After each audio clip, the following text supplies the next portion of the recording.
Hello everyone, welcome to friends study circle. आज ये video रे किसी साधारण ज्ञान आलोचना करिबा।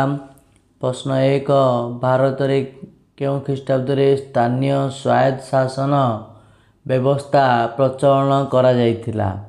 केउं ख्रीष्टाब्द रे? ना उत्तर होला 1882 मसीहा लॉर्ड रिपन को द्वारा। 1882 लॉर्ड रिपन को द्वारा स्थानीय स्वायत्त शासन व्यवस्था प्रचलन करा जायतिला। प्रश्न 2, काहाकू भारत रे प्राचीनतम साहित्य भाव में विवेचना करा जाए? काहाकू? ना उत्तर होला ऑप्शन ए वेद। प्रश्न 3, आर्य मान केतोटी दार्शनिक पद्धति को भारतीय संस्कृति को विशिष्ट अवदान भाव ग्रहण करा जायछि? केतोटी? ना उत्तर होला 6टी। कौन कौन? ना सांख्य, जोग, न्याय, वैशेषिक,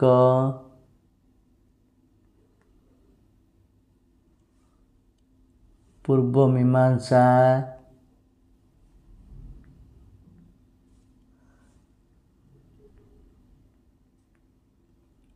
उत्तर मीमांसा।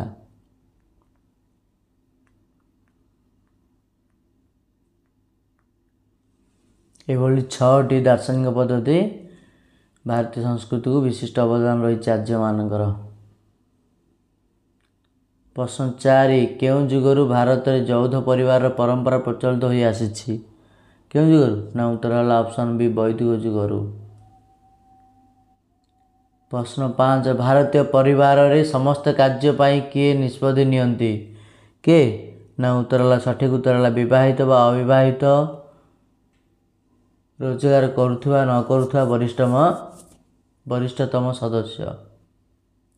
प्रश्न 6, पितृवंशीय यौथ परिवार गठनर मूल रे केउं संपर्क थाए?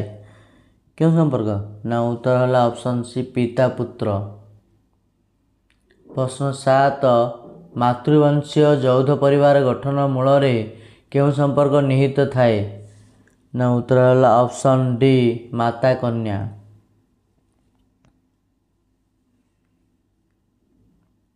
प्रश्न 8, केउं देश रे विवाह को केवल 2 जन युवक युवती मिलन भाव ग्रहण करा न जाई 2टी यौथ परिवार मिलन भाव विवेचना करा जाई थाए? केउं देश रे? ना उत्तर होला ऑप्शन ए भारत। प्रश्न 9, केउं दृष्टिकोण विवाह को एक पवित्र अनुष्ठान भाव भारत रे ग्रहण करा जायछि? केउं दृष्टिकोणरू? ना उत्तर होला ऑप्शन सी धार्मिक।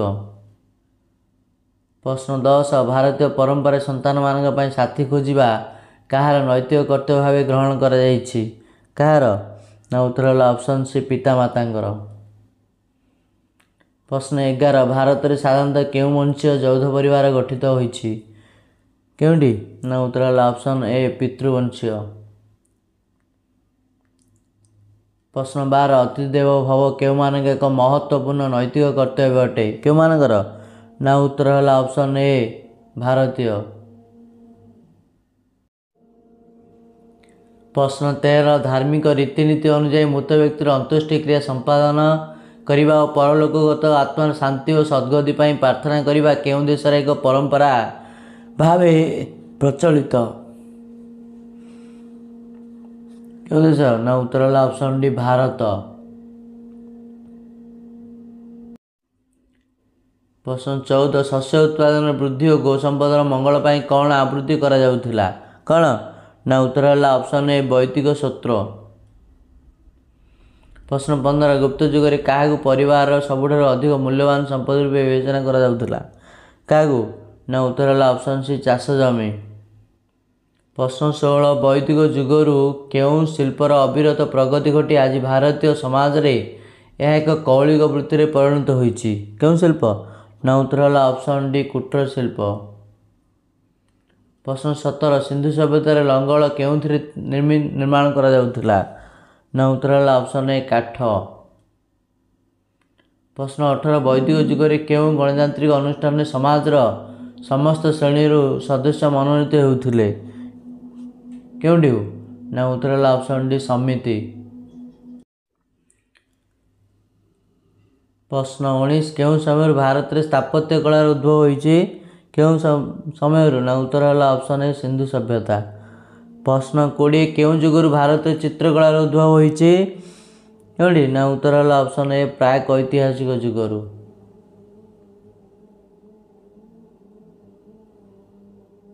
ପ୍ରଶ୍ନ 21 କେଉଁଥିରୁ ଭାରତୀୟ ପାରମ୍ପରିକ ନୃତ୍ୟଗୁଡ଼ିକର ବିକାଶ ହୋଇଛି? କେଉଁଥିରୁ? ନା ଉତ୍ତର ହେଲା ଅପସନ୍ ବି ପ୍ରାଚୀନ ମୂର୍ତ୍ତିକଳା। ପ୍ରଶ୍ନ 22 କେଉଁଥିରୁ ଭାରତୀୟ ଶାସ୍ତ୍ରୀୟ ସଙ୍ଗୀତର ସୃଷ୍ଟି ହୋଇଛି? କେଉଁଥିରୁ? ନା ଉତ୍ତର ହେଲା ଅପସନ୍ ବି ସାମବେଦରୁ।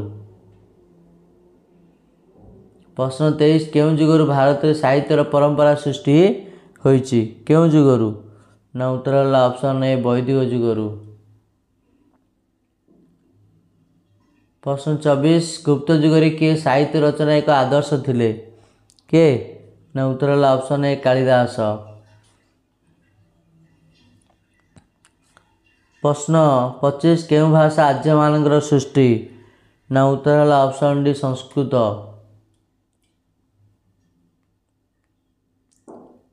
ପ୍ରଶ୍ନ 26 କେଉଁ ଯୁଗରେ ସଭା ଓ ସମିତି ନାମକ ଦୁଇଟି ରାଜନୈତିକ ଅନୁଷ୍ଠାନ ରହିଥିଲା? କେଉଁ ଯୁଗରେ? ନା ଉତ୍ତର ହେଲା ଅପସନ୍ ଏ ବୈଦିକ ଯୁଗ। ପ୍ରଶ୍ନ 27 କେଉଁ ଯୁଗରେ ଗଣ ନାମରେ ପରିଚିତ କେତେକ ସାଧାରଣତନ୍ତ୍ର ରହିଥିଲା ଯାହାକି ଗଣପତିଙ୍କ ଦ୍ୱାରା ଶାସିତ ହେଉଥିଲା? କେଉଁଠି? ନା ଉତ୍ତର ହେଲା ଅପସନ୍ ଏ ରୁକ୍ ବୈଦିକ ଯୁଗ। ପ୍ରଶ୍ନ 28 ଭିଜି ସାଧାରଣତନ୍ତ୍ର କେତୋଟି ଗୋଷ୍ଠୀର ଏକ ରାଜ୍ୟ ସଂଘ ଥିଲା? କେତୋଟି? ନା ଉତ୍ତର ହେଲା ଅପସନ୍ ବି 8। ପ୍ରଶ୍ନ 29 ନିମ୍ନୋକ୍ତ କେଉଁଟି ଖ୍ରୀଷ୍ଟପୂର୍ବ ଷଷ୍ଠ ଶତାବ୍ଦୀରେ ଏକ ସାଧାରଣତନ୍ତ୍ର ରାଜ୍ୟ ଥିଲା? କେଉଁଠି? ନା ଉତ୍ତର ହେଲା ଅପସନ୍ ଡି ମଲ୍ଲ।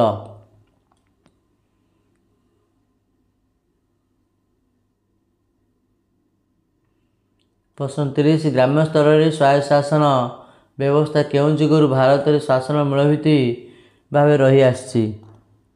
କେଉଁଠି? ନା ଉତ୍ତର ହେଲା ଅପସନ୍ ଏ ବୈଦିକ ଯୁଗରୁ। ପ୍ରଶ୍ନ 31 କେଉଁ ସମୟରେ ଭାରତରେ ପ୍ରଥମେ ପୌର ଶାସନ ବ୍ୟବସ୍ଥା ପ୍ରତିଷ୍ଠିତ ହୋଇଥିଲା? କେଉଁଠୁ? ନା ଉତ୍ତର ହେଲା ଅପସନ୍ ସି ମୌର୍ଯ୍ୟ ଯୁଗ। ପ୍ରଶ୍ନ 32 କେଉଁ ବ୍ରିଟିଶ ଶାସକଙ୍କ ସମୟରେ ଭାରତରେ ପୌର ଶାସନ ବ୍ୟବସ୍ଥା ପ୍ରତିଷ୍ଠିତ ହୋଇଥିଲା? କେଉଁ ବ୍ରିଟିଶ? ନା ଉତ୍ତର ହେଲା ଅପସନ୍ ଡି ଲର୍ଡ ରିପନ୍। ପ୍ରଶ୍ନ 33 କେଉଁ ଯୁଗରେ ଜଳସେଚନ ବିକାଶ ଉପରେ ଗୁରୁତ୍ୱ ଦିଆଯାଇଥିଲା? କେଉଁ ଯୁଗ? ନା ଉତ୍ତର ହେଲା ଅପସନ୍ ଏ ମୌର୍ଯ୍ୟ। ପ୍ରଶ୍ନ 34 କେଉଁ ବେଦରେ ଚିକିତ୍ସା ବିଦ୍ୟାର ବର୍ଣ୍ଣନା କରାଯାଇଛି? ପ୍ରଶ୍ନ 35 ଋଗ୍ ବୈଦିକ ଯୁଗରେ ସାଧାରଣତନ୍ତ୍ରକୁ କ'ଣ କୁହାଯାଉଥିଲା? କ'ଣ? ନା ଉତ୍ତର ହେଲା ଅପସନ୍ ବି ଗଣ। ପ୍ରଶ୍ନ 36 ଖ୍ରୀଷ୍ଟପୂର୍ବ ଷଷ୍ଠ ଶତାବ୍ଦୀରେ କେତୋଟି ମହାଜନପଦ ଥିଲା? ନା ଉତ୍ତର ହେଲା ଅପସନ୍ ଏ 16ଟି। ପ୍ରଶ୍ନ 37 ମୌର୍ଯ୍ୟ ଯୁଗରେ ସମ୍ରାଟ ଚନ୍ଦ୍ରଗୁପ୍ତଙ୍କ ଦ୍ୱାରା କେଉଁ ଶାସନ ବ୍ୟବସ୍ଥା ପ୍ରତିଷ୍ଠିତ ହୋଇଥିଲା? କେଉଁଠି? ନା ଉତ୍ତର ହେଲା ଅପସନ୍ ସି ପୌର।